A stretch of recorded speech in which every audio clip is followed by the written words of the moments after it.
नमस्कार, स्वागत है दोस्तों एजुपेडो चैनल पर। और आज की इस वीडियो में मैं आपको अर्थशास्त्र के बारे में विस्तार से बताने वाला हूं। दोस्तों, क्योंकि यूपीएससी की नोटिफिकेशन निकल चुकी है और आईएएस या फिर यूं कहें यूपीएससी प्री जो है सिविल सर्विसेज प्री एग्ज़ाम होने वाला है, तो उसी को ध्यान में रखते हुए हम जो है कि आपके लिए अर्थशास्त्र की वीडियो की एक सीरीज़ लेके आए हैं पूरी। ये सीरीज़ की पहली वीडियो है और 10th लेवल का, यानी कि हम जो है कि अभी आपको बेसिक्स क्लियर करवा रहे हैं।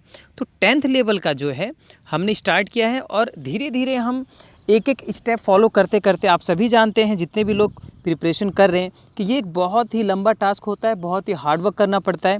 तो इसीलिए हम धीरे धीरे करके एक एक करके सारे टॉपिक, सारे चैप्टर्स को क्लियर करेंगे और जल्दी जल्दी करेंगे। यानी कि मैं आपको बिल्कुल पीरियोडिक जो है कि देता जाऊंगा वीडियो, आप उसको फॉलो करते जाएं, उस पर प्रैक्टिस करें, उसे याद करें।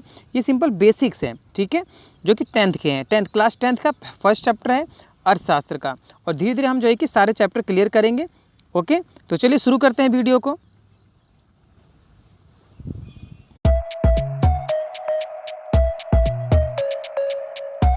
तो दोस्तों, आज जो चैप्टर है, आप जानते हैं कि मैं जो भी नोट्स बनाता हूं वो खुद पढ़कर और अपने नोट्स बनाता हूं, क्योंकि किसी के भी दूसरों के नोट्स अगर आप पढ़ाएंगे या पढ़ेंगे तो आपको समझ नहीं आएंगे।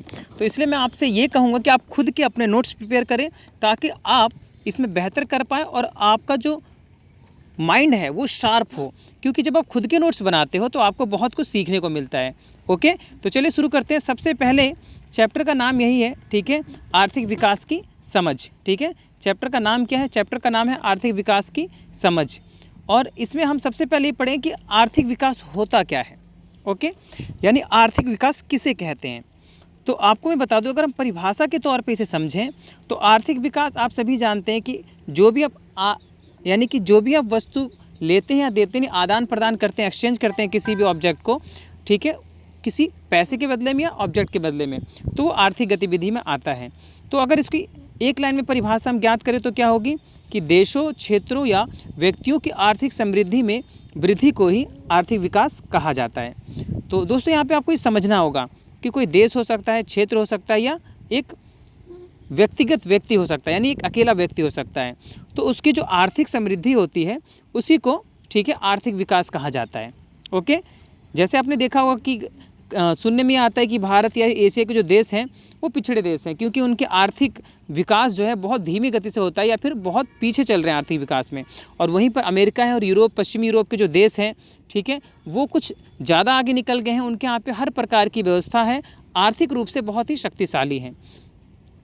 तो इसकी कुछ विशेषता होती है। उस विशेषताओं की अगर हम बात करें तो सबसे पहली विशेषता ये है दोस्तों कि कभी भी आप एक बात को ध्यान में रखें कि आर्थिक विकास सभी पक्षों के लिए, यानी अलग अलग वर्गों, व्यक्तियों के लिए आर्थिक विकास के मायने अलग हो सकते हैं। जैसे अगर आप एक किसान के बारे में बात करेंगे, ठीक है, तो उसके लिए आर्थिक विकास का क्या मतलब है? उसके लिए आर्थिक विकास का मतलब है उसकी फसल अच्छी हो और उसको अतिरिक्त, यानी कि उसको जो है कि आय प्राप्त हो, अतिरिक्त आय प्राप्त हो, और वो अधिक अगर आय प्राप्त करता है तो उसके लिए वही आर्थिक विकास है। यानी उसकी फसल अच्छी होती है तो उसके लिए वही आर्थिक विकास है।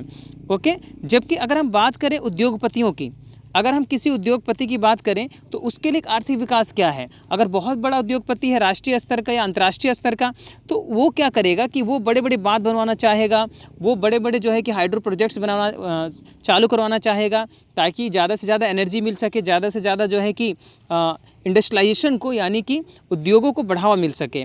और ऐसे में क्या होता है, यदि कोई बांध बनाया जाता है, कोई डैम बनाया जाता है या कोई सुधार किया जाता है, तो आप सभी जानते हैं कि उसमें बहुत बड़ा क्षेत्र डूब जाता है। अब इससे क्या, इससे किसानों के जो आर्थिक, ठीक है, जो किसानों के आर्थिक लक्ष्य हैं वो प्रभावित हो रहे हैं। ठीक है, तो इसीलिए हमेशा ध्यान में रखें कि आर्थिक विकास किसी एक पक्ष के लिए अगर लाभदायक है तो दूसरे के लिए हानिकारक भी होता है। ठीक है, तो ये जो है कि मैंने बहुत अच्छी तरह से लिखा है, बहुत सोच समझ के, और बहुत अच्छी शॉर्ट नोट्स बनाई है। ओनली 4 पेज की है। अगर आप इसे लाइन में लिखेंगे तो सिर्फ 2 पेज की बनेगी। तो विकास के लक्ष्य भिन्न भिन्न हो सकते हैं और विकास के लक्ष्यों में परस्पर विरोध होता है। जैसा कि मैंने आपको समझा दिया है कि एक किसान और एक उद्योगपति के विकास के दोनों मायने अलग अलग हैं। ठीक है, अब बात करेंगे दोस्तों कि राष्ट्रीय विकास क्या होता है। ठीक है। अभी तो हमने बात किया कि विकास क्या, आर्थिक विकास क्या होता है, अब राष्ट्रीय विकास की बात करते हैं।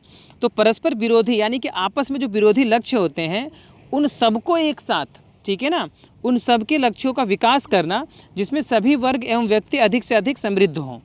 यानी कि सरकार का, राष्ट्र का ये कर्तव्य होता है कि वो अच्छी तरीके से, यानी कि एक ऐसी विकास की प्रक्रिया को अपनाएं जिसमें उद्योगपतियों का भी विकास हो और उसके साथ साथ किसानों का भी विकास हो।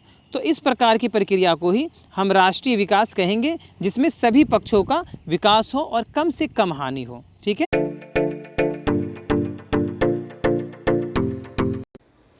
आइए दोस्तों, बात करते हैं राष्ट्रीय विकास का पैमाना, यानी कि राष्ट्रीय विकास को हम कैसे नापेंगे। ठीक है, अभी हमने पढ़ा यहाँ पे कि राष्ट्रीय विकास क्या होता है। अब हम जो है कि समझेंगे कि राष्ट्रीय विकास को हम कैसे माप सकते हैं, कैसे समझ सकते हैं कि राष्ट्रीय विकास हुआ है किसी भी राष्ट्र का। ठीक है, तो इसको समझने के लिए देखिए, सबसे इम्पोर्टेंट जो चीज़ है वो है प्रति व्यक्ति आय। राष्ट्रीय विकास के पैमाने में, यानी कि राष्ट्रीय विकास को नापने के लिए, उसको परखने के लिए, जांचने के लिए हमें ज़रूरत होती है राष्ट्रीय आय की, और सबसे महत्वपूर्ण जो उसमें होती है वो है प्रति व्यक्ति आय। ठीक है, तो राष्ट्रीय आय क्या होती है ये आपको बता देते हैं। तो बहुत ही सरल और सिंपल है, बहुत ही सिंपल सा आंसर है इसका, कि एक वर्ष में कुल उत्पादित वस्तुओं और सेवाओं का उत्पादन, मौद्रिक मूल्य उसका, यानी समझ रहे राष्ट्रीय आय का मतलब क्या है, कि मान लीजिए आपने एक वर्ष में जितना गेहूं चावल, यानी कि जितने भी फसल का उत्पादन किया, ठीक है, किसान उत्पादन करेगा, उद्योगपति सर्विसेज देगा, सेवा देगा, हो सकता है वो प्रोडक्ट वस्तु भी बनाता हो या सर्विस देता हो।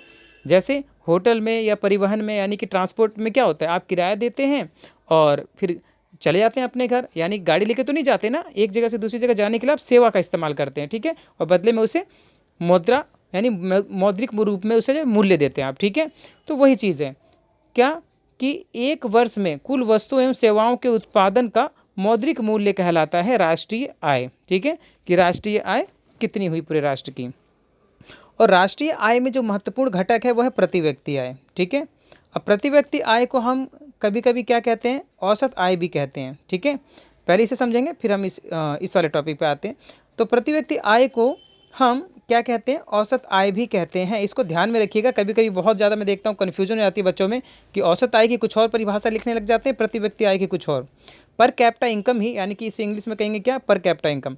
तो जो पर कैपिटा इनकम होती है उसे निकालने का तरीका क्या है, कुल आय। कुल आय का मतलब कुल राष्ट्रीय आय, यानी जो पूरे राष्ट्र की आय है उसको हम डिवाइड कर देते हैं कुल जनसंख्या से, तो हमें मिल जाएगी पर कैपिटा इनकम। ठीक है, पर कैपिटा इनकम मिल जाएगी, पीसीआई। ओके, बहुत ही सिंपल और साधारण है कि कुल आय, यानी राष्ट्र की जो कुल आय है उसको अगर राष्ट्र की कुल जनसंख्या से हम भाग दे देंगे तो प्रति व्यक्ति आय आ जाएगी।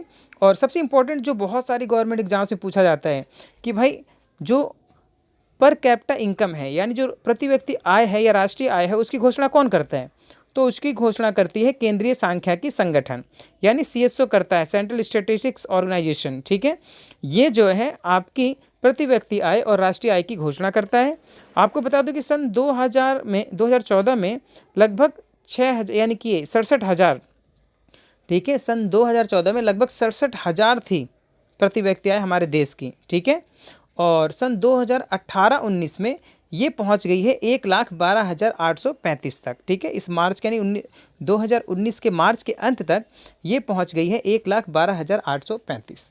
दोस्तों ख्याल रखें कि ये जो आपको आंकड़े मिल रहे हैं, इसका जो बेस ईयर है वो 2011-12 है। ठीक है, बेस ईयर क्या होता है, यानी कि आधार वर्ष क्या होता है, उसे भी मैं आपको बाद में डिस्कस में करूंगा और बताऊंगा कि आधार वर्ष क्या होता है। ठीक है, जब हम राष्ट्रीय आय को ज्ञात करेंगे तब। ठीक है, जब हम कैलकुलेट करेंगे उसके बाद मैं आपको उसी टाइम समझाऊंगा।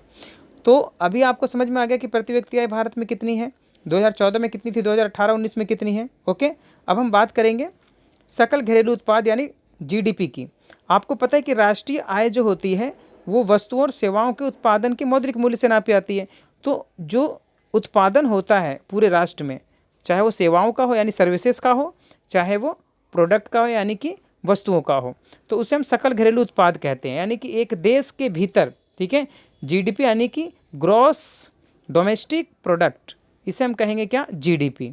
ओके, आप सभी इस शब्द से मेरे हिसाब से तो परिचित होंगे कि जीडीपी वर्ड क्या होता है, जीडीपी क्या होती है। तो किसी देश की जीडीपी ही उसके विकास का पैमाना होता है।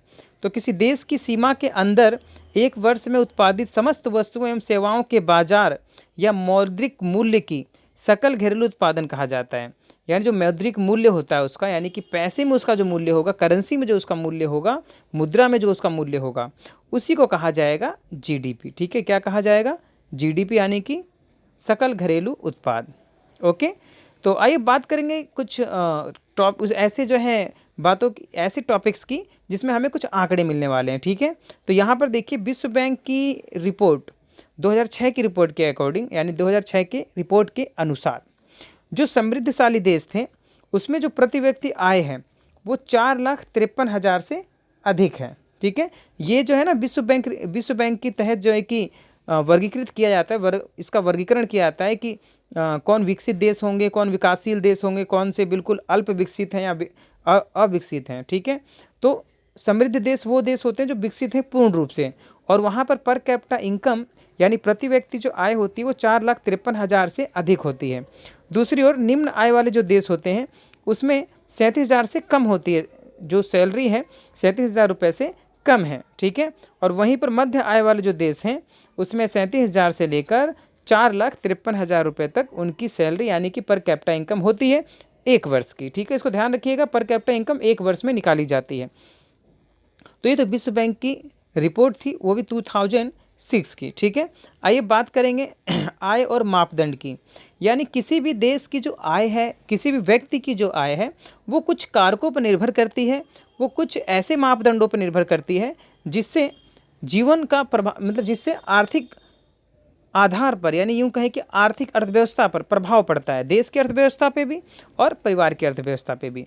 तो यहाँ पर जो आय है, ठीक है, यानी कि जो मापदंड है वो दो तरीके के होते हैं। एक तो प्राकृतिक संसाधनों के आधार पे, ठीक है, यानी कि प्राकृतिक संसाधनों की उपलब्धता के आधार पे, दूसरा जनसंख्या और मानवीय साधन के आधार पे। ठीक है, आप समझ सकते हैं कि वो कारक यानी कि जो प्राकृतिक रूप से हैं, ठीक है, आप देखेंगे प्राकृतिक रूप से कौन कौन से कारक हैं, जैसे खनिज, वन, ये सब अगर किसी देश में पाए जाते हैं तो निश्चित ही रूप से वो देश जो है अमीर होगा, उसके पास अर्थव्यवस्था अच्छी होगी। ठीक है, क्यों? क्योंकि उसके पास खनिज संपदा है और उसे बेचकर अपनी अर्थव्यवस्था को मजबूत कर सकता है। दूसरी ओर यहाँ पर जनसंख्या और मानवीय साधन में हमारे पास स्वास्थ्य है, शिक्षा है, रोजगार है, जन्म दर और मृत्यु दर है। दोस्तों, जनसंख्या और मानवीय साधन के रूप में ये जो कारक है ये बहुत महत्वपूर्ण है। कुछ देश ऐसे हैं जहाँ पर प्राकृतिक संसाधन तो नाम मात्र के यानी है ही नहीं या बहुत कम है, और फिर भी वो विकसित देशों की स्थिति में आते हैं, विकसित देश की श्रेणी में आते हैं। ये कैसे संभव है? तो वो जनसंख्या और मानव साधन की वजह से संभव है। इसका सबसे अच्छा जो उदाहरण है वो आप जापान को ले सकते हैं। ठीक है, जापान एक ऐसा देश है जहाँ पर खनिज संपदा बहुत कम है और उन्होंने अपनी मानवीय यानी कि जो जनसंख्या है उस मानवीय साधन का उपयोग किया है। ठीक है ना, और उसका उपयोग करके उन्होंने दूसरी जगहों से खनिज संपदा को मंगाकर उन्हें उत्पादित वस्तुओं में यानी विनिर्माण उनका करके उन्हें दूसरे देशों को बेचकर अपनी अर्थव्यवस्था को बहुत ही अच्छा बनाया है। ठीक है,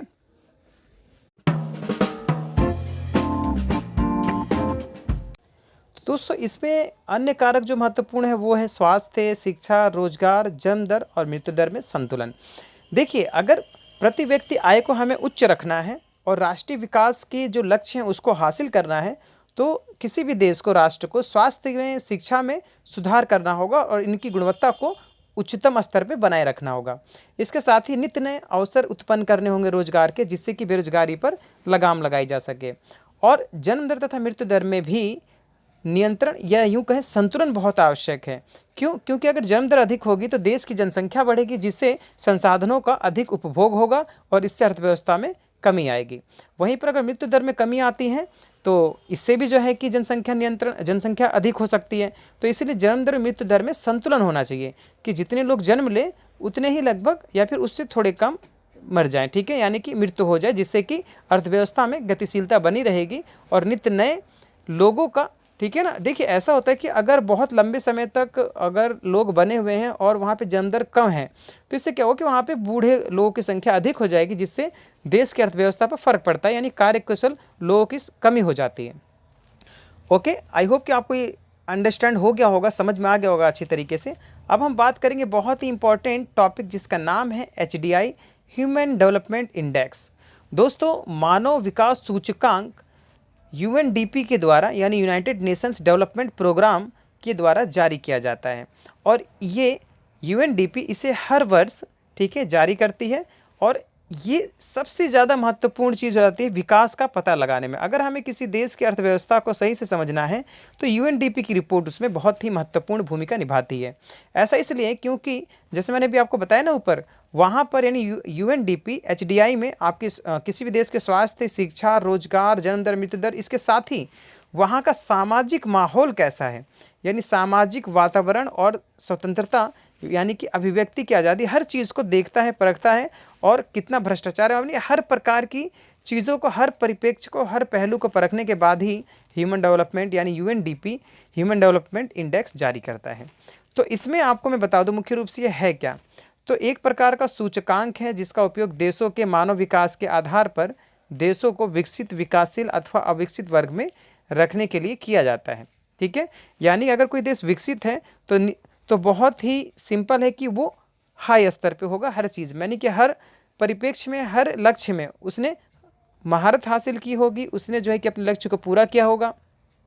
तो अगर हम बात करेंगे यहाँ पर मानव सूचकांक की भारत को लेकर, तो मानव विकास सूचकांक 2004 के अनुसार, ठीक है, देखिए ये रेफरेंस मैं क्यों ले रहा हूँ, क्योंकि ये एनसीईआरटी बुक में दिए हुए हैं। ठीक है, तो 2004 के अकॉर्डिंग जो है कि भारत की जो रैंकिंग थी एचडीआई में यानी कि मानव विकास सूचकांक में, वो 126 थी। ठीक है, कुल मिला के 2004 में 177 देशों को, ठीक है, लिस्ट किया गया था।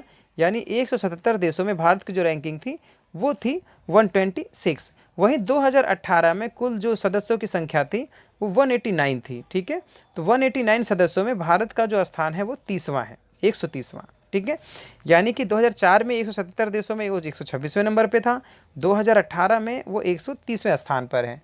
ओके, और दोस्तों अगर बात करें यहीं पर कि नंबर 1 पे कौन है, तो नंबर 1 पे नॉर्वे बना हुआ है काफ़ी लंबे समय से। ठीक है, नॉर्वे ऐसा देश है जहाँ की जो जीवन स्तर है, जहाँ का सामाजिक, आर्थिक, राजनीतिक हर प्रकार से जो है इसमें इसको अच्छा जो है कि रुतबा हासिल है। और बहुत ही अच्छी अर्थव्यवस्था के साथ साथ सामाजिक स्तर का जो जीवन है वो भी बहुत अच्छी है, जीवन प्रत्याशा यहाँ पर बहुत अच्छी है। तो इसलिए नॉर्वे को यहाँ पर फर्स्ट पोजीशन मिली हुई है। हाँ, और अगर हम और सदस्यों की बात करें तो नंबर 2 पे स्वीडन है, 2018 रैंकिंग के अनुसार नंबर 2 पे स्वीडन है। और नंबर 3 पे ऑस्ट्रेलिया बना हुआ है। जी हाँ, ऑस्ट्रेलिया भी नंबर 2, नंबर 3 पे बना होता है, हमेशा रहता है ये, क्योंकि यहाँ भी जो जीवन प्रत्याशा है, जीवन स्तर है, वो काफ़ी अच्छा है, काफ़ी बेहतर है। ओके, तो ये जो है बहुत इंपॉर्टेंट चीज़ थी, आप इसे याद कर लीजिए कि मानव सूचकांक, मानव विकास सूचकांक यूएनडीपी जारी करता है, इसे याद रखिएगा। आइए दोस्तों बात करते हैं विकास की धारणा की, कि विकास की जो धारणा है वो किस प्रकार से, यानी कि विकास कैसे होता है। ठीक है, और लोग क्या समझते हैं विकास को, और विकास के क्या लक्ष्य हो सकते हैं। तो देखिए मुख्य रूप से जो विकास की धारणा है वो ये है कि अधिक से अधिक औद्योगिक गति यानी को बढ़ाना, औद्योगिक जो हमारे लक्ष्य हैं उसको पूरा करना, जबकि इससे काफ़ी नुकसान होता है पर्यावरण को, वातावरण को। ठीक है, तो विकास के लक्ष्यों को प्राप्त करने के लिए प्राकृतिक संसाधनों का दोहन होता है। यानी आप समझ सकते हैं कि जब कभी भी हमें औद्योगिकरण करना होता है तो वहाँ पर हमें सबसे बड़ी जो आवश्यकता होती है वो है ऊर्जा की। ठीक है, अब ऊर्जा को पूरा करने के लिए विभिन्न प्रकार के प्राकृतिक संसाधनों का इस्तेमाल किया जाता है, तो इससे प्राकृतिक स्रोतों का हास्य होता है, यानी उनमें कमी आती है। अब अगर आप देखेंगे एक नॉर्मल सी बात मैंने यहाँ पे लिखी हुई है, मैंने कोई बहुत बड़ा उद्योग का उदाहरण नहीं लिया है, सिंपल कि भौमजल में गिरावट, अगर जनसंख्या बढ़ती है और शहरों में जनसंख्या का दबाव बढ़ता है तो उस वजह से भौमजल में गिरावट आती है। ठीक है, खनिज तेल के घटते भंडार, दुनिया में जिस रफ्तार से खनिज तेल इस्तेमाल हो रहा है, यानी कि जो पेट्रोल है, डीजल है, पेट्रोलियम जो है और उसके जो उत्पाद है जो जिस गति से इस्तेमाल हो रहे हैं, उससे पता चला है कि मात्र 40 वर्षों में ही ये समाप्त हो जाएंगे और इसके बाद ऊर्जा की समस्या उत्पन्न हो जाएगी हमारे सामने। तो इसीलिए ये बहुत इंपॉर्टेंट हो जाता है कि आप किस प्रकार से दोहन करते हैं प्राकृतिक संसाधनों का। कोयला खनन में तीव्रता, यानी कोयले का जो खनन है वो बहुत ही तीव्र गति से किया जा रहा है। ओके, तो यहाँ पर एक तो विकास की धारणा यह है कि अगर आपको विकास करना है तो अधिक से अधिक प्राकृतिक संसाधनों का उपयोग करना होगा। दूसरी तरफ बात करें दोस्तों कि इनके उपयोग से क्या क्या समस्याएं उत्पन्न होती है, तो आप सभी जानते हैं कि सबसे बड़ी जो समस्या है वो है पर्यावरण को प्रदूषित करने की, यानी वातावरण प्रदूषित होता है और इसके सबसे बड़े प्रभाव में ग्लोबल वार्मिंग ठीक है, यानी विश्व उष्णन सबसे बड़े प्रभाव में गिना जाता है, क्योंकि इस दौरान कार्बन उत्सर्जन बढ़ जाता है। यानी जब कभी भी हम अधिक औद्योगिकरण करते हैं तो कार्बन उत्सर्जन बढ़ जाता है और इसकी वजह से विश्व में तापमान में बढ़ोतरी हो जाती है, तापमान विश्व का बढ़ जाता है, जिसकी वजह से ये गर्म हो जाता है और ग्लेशियर्स पिघलने लग जाते हैं, जो बर्फ़ के पहाड़ होते हैं वो पिघलने लग जाते हैं। और दूसरा जो उदाहरण है इसका सबसे बड़े नुकसान का, वो है ओजोन परत का हास्य। यानी कि जो ओजोन परत थी उसको भी नुकसान पहुंचा था 1990 के दशक में, ठीक है। तो कई चीज़ों पे यहाँ पे ऐसे मापदंड अपनाए गए जिससे ओजोन लेयर का हास्य ना हो, उसमें कमी ना आए, उसका अपक्षय ना हो। तो इसीलिए जो है कि कुछ रूल रेगुलेशन बनाए गए और उसके बाद ओजोन की जो परत है उसको बनाए रखा गया है, ठीक है। तो इस प्रकार से जो है कि आप देख सकते हैं, ठीक है, ये महत्वपूर्ण चीज़ें मैंने लिखी हैं। अब अनुमान मैंने आपको बता ही दिया है कि एक अनुमान लगाया गया है कि मात्र 40 वर्षों का ही ईंधन बचा है तेल के रूप में, ठीक है। तो यहाँ पर अब बात करेंगे कि अगर हम वैसे विकास को ना अपनाएं तो कैसे विकास को अपनाएं, क्योंकि देखिए इस विकास में क्या है, इस विकास में पर्यावरण को नुकसान पहुँच रहा है और हमारे जो प्राकृतिक संसाधन हैं वो भी धीरे धीरे समाप्त हो रहे हैं। तो इसके बाद हम करेंगे क्या, यानी कि अगर ये संसाधन समाप्त हो जाएंगे तो आगे का विकास क्या होगा, फिर तो सारा विकास धरा के धरा रह जाएगा। तो इसीलिए हमें ज़रूरत पड़ती है ऐसे विकास की जिसमें प्राकृतिक रूप से प्रकृति को भी नष्ट न किया जाए, उसे प्राकृतिक रूप से फलने फूलने दिया जाए और दूसरी ओर हमारा विकास भी हो जाए। तो ऐसे विकास को हम बोलते हैं सतत विकास, यानी कि सस्टेनेबल डेवलपमेंट, ठीक है। नीचे यहाँ पे मैंने लिखा हुआ है सस्टेनेबल डेवलपमेंट, यानी ऐसा विकास जिसमें हम पर्यावरण को बिना नुकसान पहुँचाए आर्थिक विकास के लक्ष्यों को हासिल कर लें, उसे हम कहते हैं सतत विकास। तो ऐसा विकास जिससे पर्यावरण को नुकसान पहुंचाए बिना आर्थिक विकास को हासिल किया जा सके उसे हम सतत पोषणीय विकास कहते हैं, ठीक है। इसका पूरा नाम है सतत पोषणीय विकास, ओके। तो दोस्तों ये चैप्टर आपको कैसा लगा और कैसी लगी आपको इसमें जो कंटेंट की जो प्रक्रिया थी, कंटेंट का जो स्टाइल था, मुझे जो है कि नीचे कमेंट करके ज़रूर बताइएगा, ताकि मैं अपनी सेवाओं में, अपनी सर्विसेज में और सुधार कर पाऊँ और आपके लिए बहुत ही अच्छा कंटेंट प्रिपेयर कर पाऊँ। तो मिलते हैं नए चैप्टर के साथ नए वीडियो में, और आपसे गुजारिश है